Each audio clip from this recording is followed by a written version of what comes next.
Everyone. This was an eventful day, July 22, 2026. The Senate President Sherwin Gatchalian opened the session at exactly 2 p.m. on July 22, 2026 with 21 senators present constituting a quorum. For some administrative matters, the impeachment court sent out today, July 22, 2026 at 8:44 a.m. the subpoena issued to the Anti-Money Laundering Council, Bank of the Philippine Islands, BDO Unibank, Philippine Savings Bank, Metropolitan Bank and Trust Company, Security Bank Corporation, Land Bank of the Philippines, and the Bureau of Internal Revenue, which was received by the BIR at 2:24 p.m. The impeachment court issued a subpoena to Violeta Camposano and Denita Constantino, the representatives of the Land Bank, to be present on Wednesday, July 30, 2026.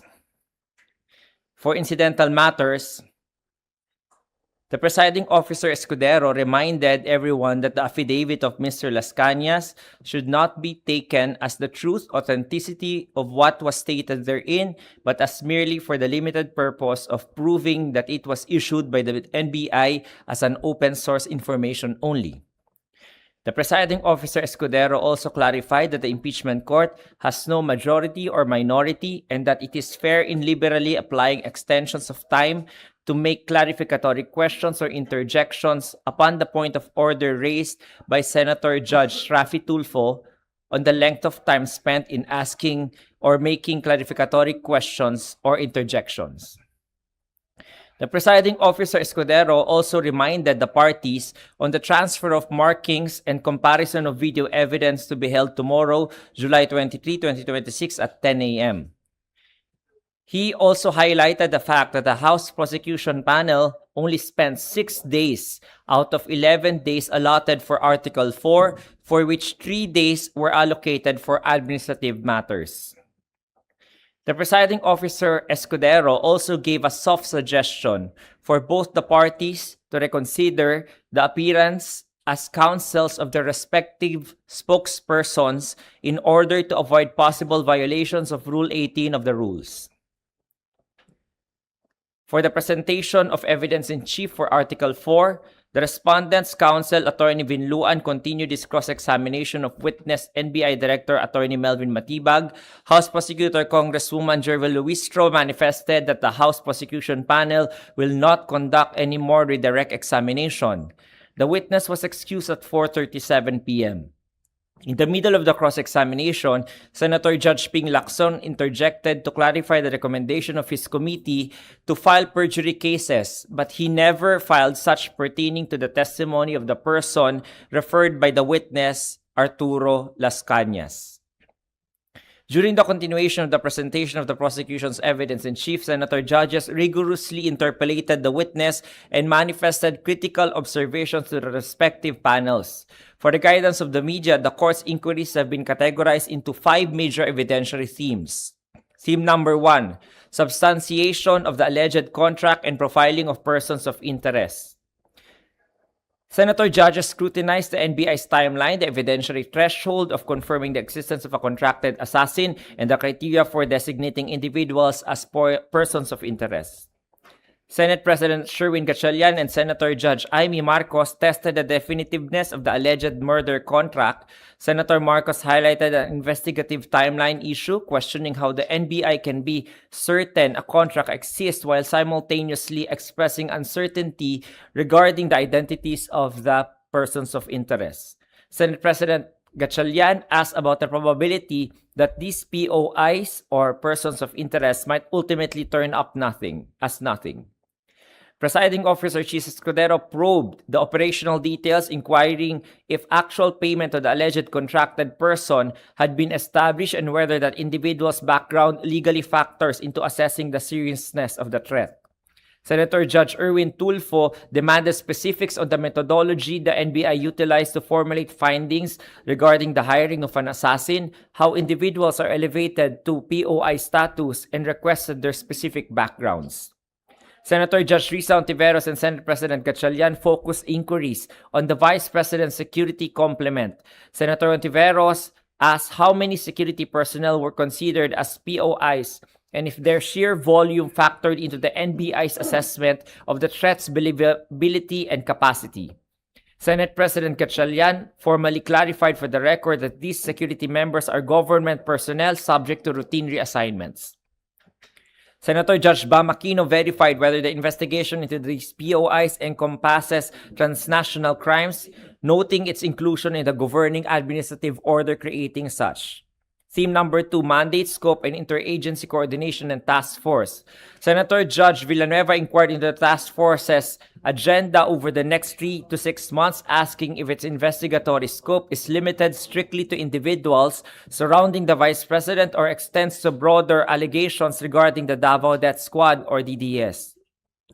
Presiding Officer Escudero and Senator Judge Erwin Tulfo examined interagency coordination. They inquired into the historical precedents of task forces created specifically for VIP threats, whether the Presidential Security Group conducts parallel assessments, and if the PSG was formally informed of the current threats. Presiding Officer Escudero additionally asked if the task force's mandate still actively pertains to threats made by the Vice President. Senator Judge Amy Marcos questioned the ongoing necessity for the creation and maintenance of the task force. The impeachment court for Theme 3 examined the NBI's objectivity investigating potential procedural disparities in how different subjects were investigated. Senator Judge Ping Lacson inquired into investigatory consistency, asking why the respondent was investigated and recommended for DOJ prosecution while Mayor Baste Duterte was not investigated. He further questioned whether the task force was formed due to the statements of Mayor Duterte or the respondent. Senator Judge Rafi Tulfo compared the current investigation to prior law enforcement operations. He questioned the procedural disparity in the execution of warrantless arrest, asking why they were aggressively effected by law enforcement in other cases but not in the present context, and sought to identify the authorities who ordered those prior arrests. Theme number 4, evidentiary weight of extrajudicial settlements or statements, retractions and witness credibility. Senator Judge Ping Lacson scrutinized the NBI's reliance on Mr. Arturo Las Cañas' ICC affidavit and Mayor Duterte's statements merely as open sources of information. He emphasized the need for evidentiary delineation, questioning why the official findings of his former Senate committee, which legally delineated between Mr. Las Cañas' original affidavit, his testimony, and his subsequent retraction, were not similarly utilized by the Bureau. Senator Judge Risa Ontiveros asked whether the Vice President had formally answered the allegations contained in the Las Cañas affidavit and probed the witness on the underlying psychological or contextual reasons why a person might alter their testimony. As to the legal frameworks, limits of political speech and justifying circumstance as Theme 5, Senator Judge Risa Ontiveros asked the witness to define the acceptable scope of political speech, while Senator Judge Kiko Pangilinan inquired about the NBI's monitoring regarding potential retaliation against the threats to the Vice President and the President, and he further posed a legal question exploring the framework of motive, asking whether the act of avenging a threat could be construed as a justifying reason or circumstance. Following rulings by the presiding officer Escudero on various evidentiary motions and objections by both parties, the trial was adjourned.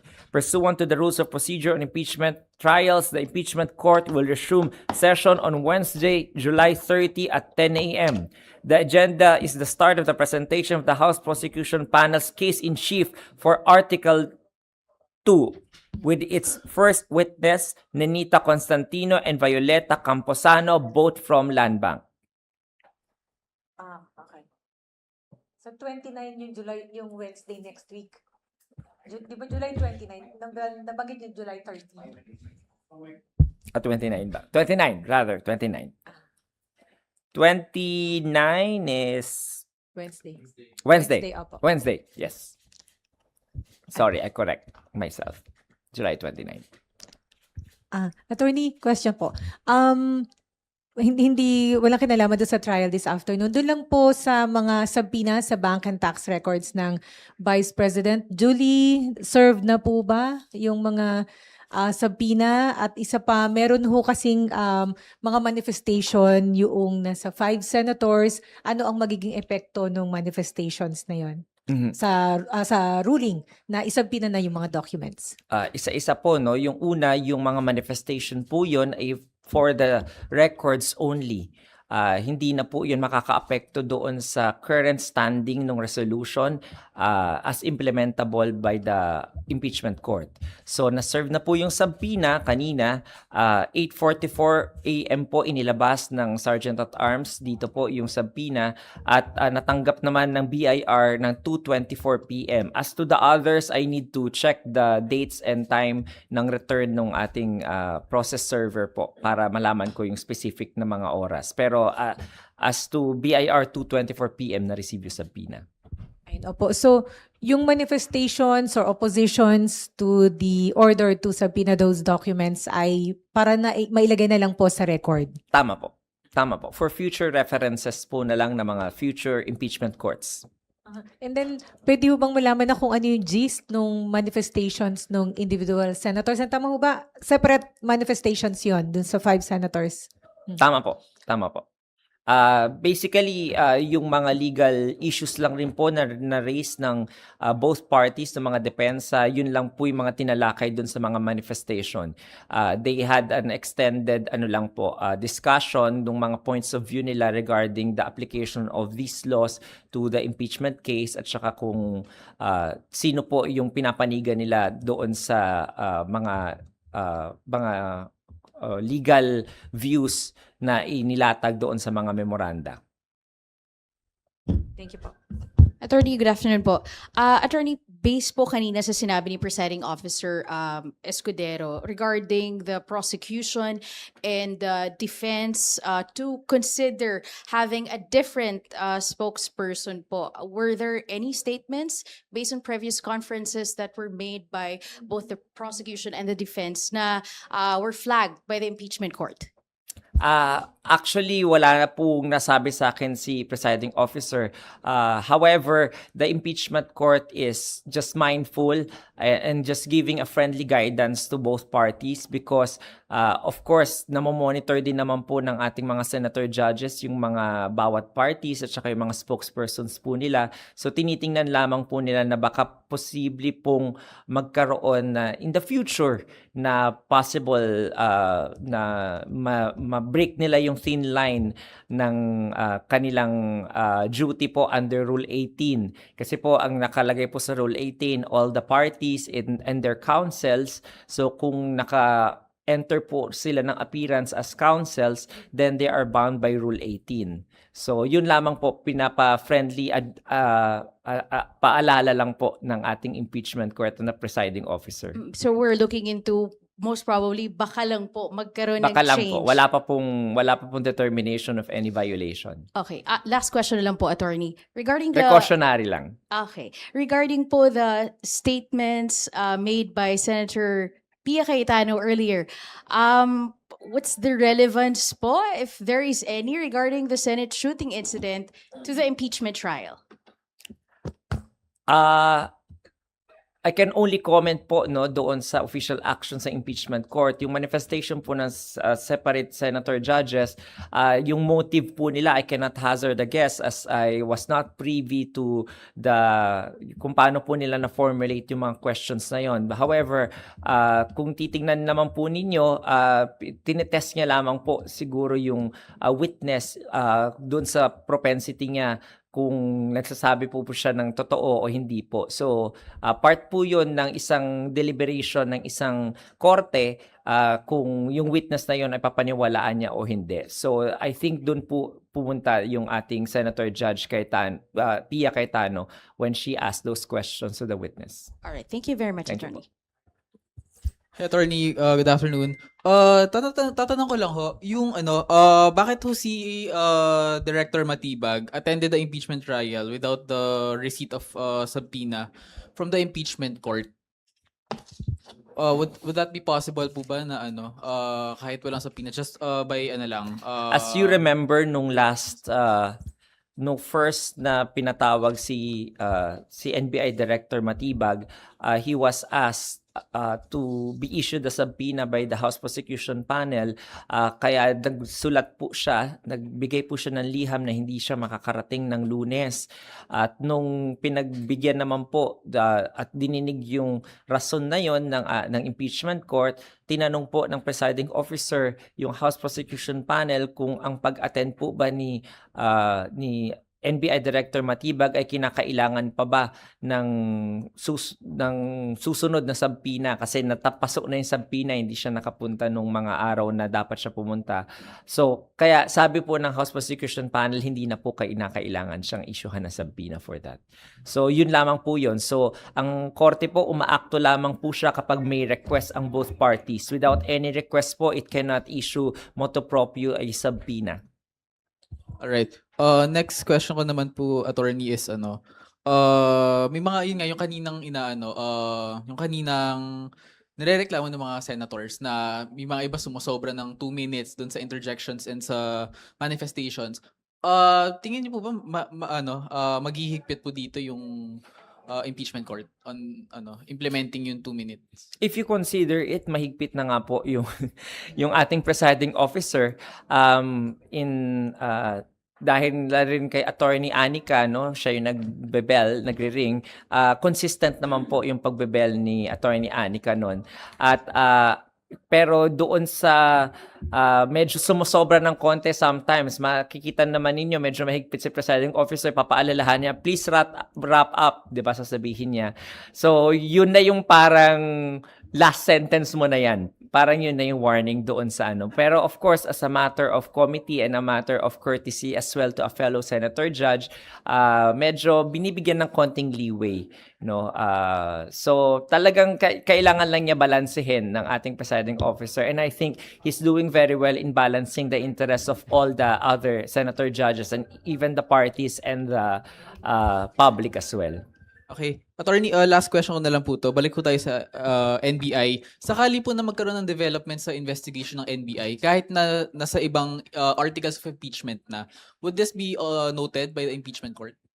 As and answered ko na yan kahapon. Objection. Can you please refer to the transcript?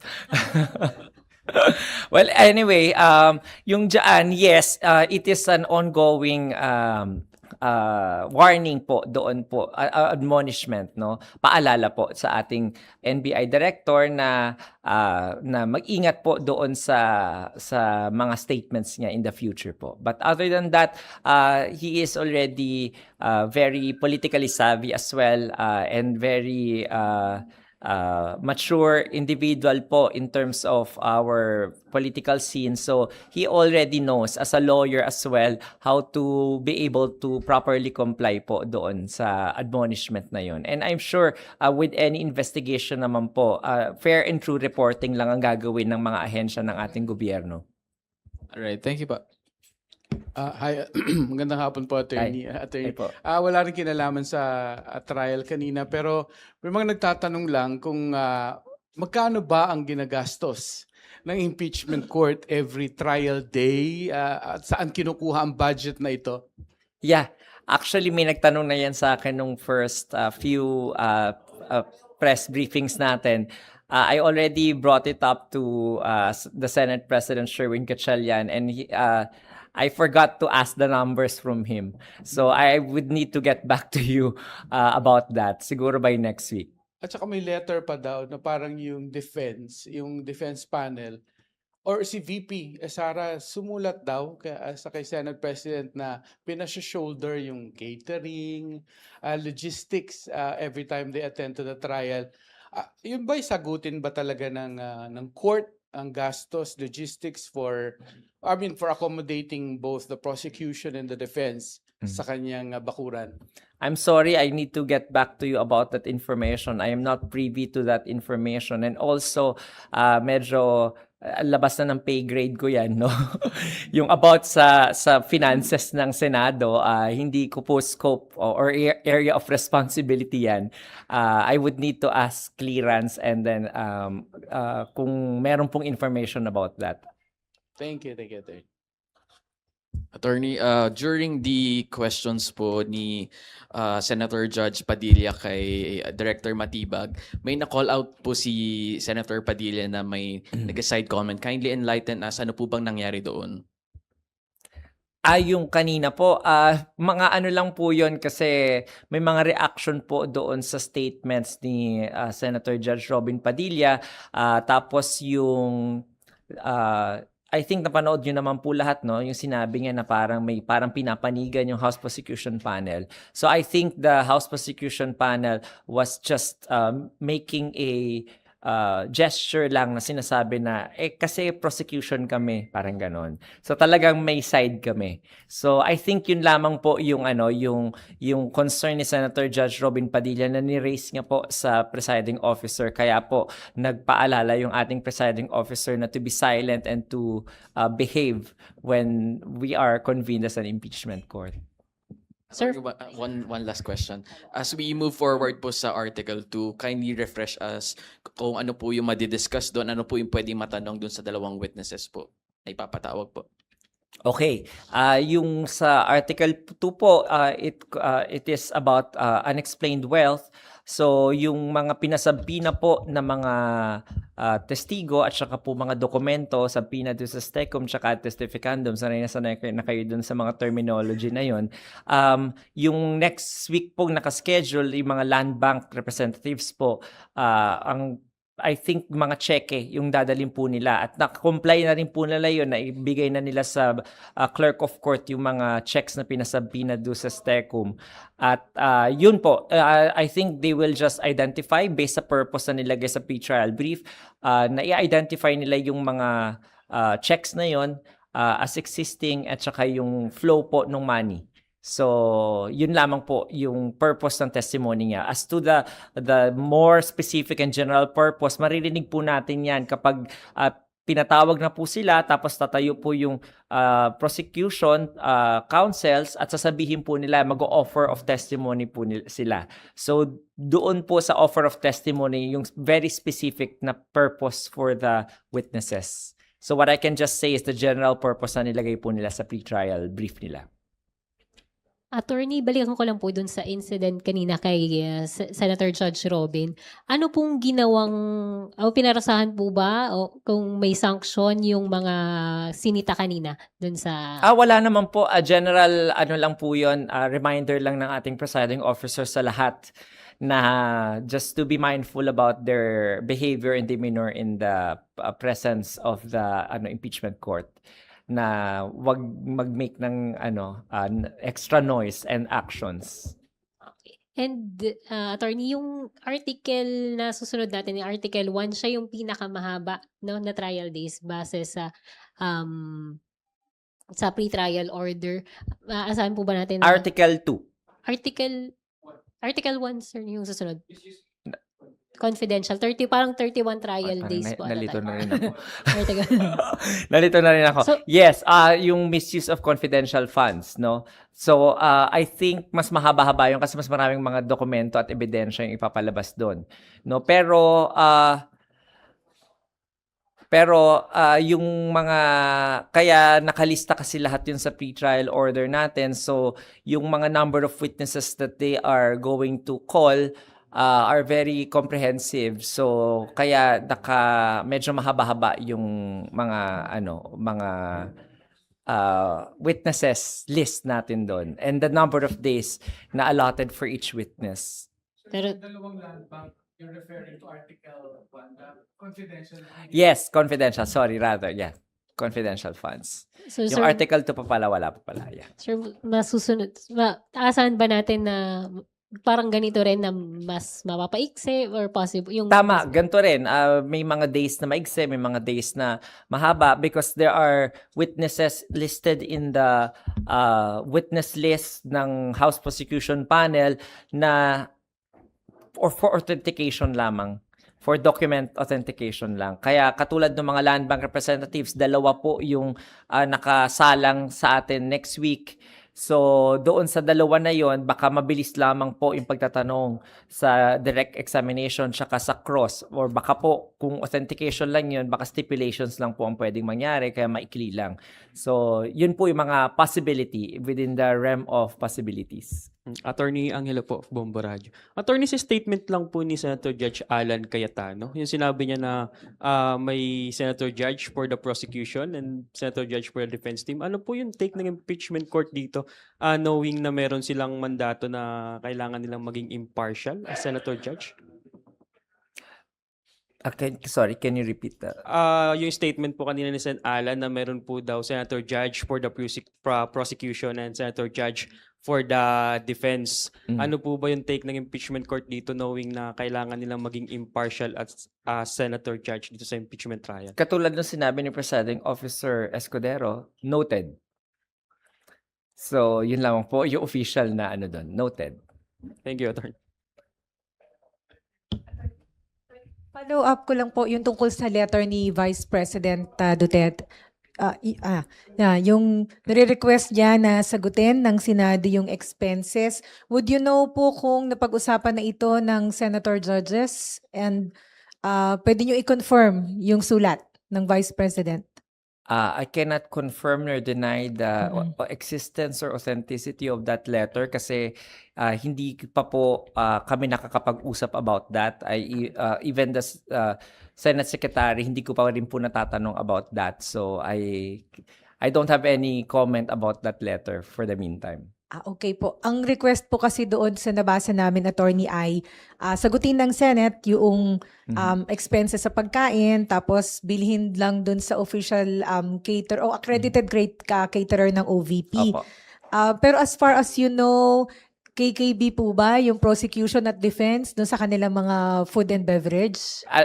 Katulad na nasabi ko po kanina, it is beyond my payroll. Hindi ko po alam yung scope ng Senate finances at saka yung mga budgets po regarding yung mga tungkol sa pag-hold ng mga defense at saka ng House Prosecution Panel dito sa Senado. Baka po iba pong opisyales ng Senado yung makakapagsagot po sa inyo yan. Baka po pag kay Senate President Sherwin o kay Secretary Bantong po, baka po sila ang mas may alam po dyan. Yeah, pero since ang impeachment court ay akin to regular courts, Opo. ano ho ba ang patakaran sa regular courts? Sumasagot ho ba ang mga korte sa food and beverage ng mga abogado ng either prosecution or defense? And or? As a matter of fact po ay nasa general general concept and statement. Of course wala po pong ganun na ginagawa yung courts natin. Thank you, attorney. Thank you po. Thank you.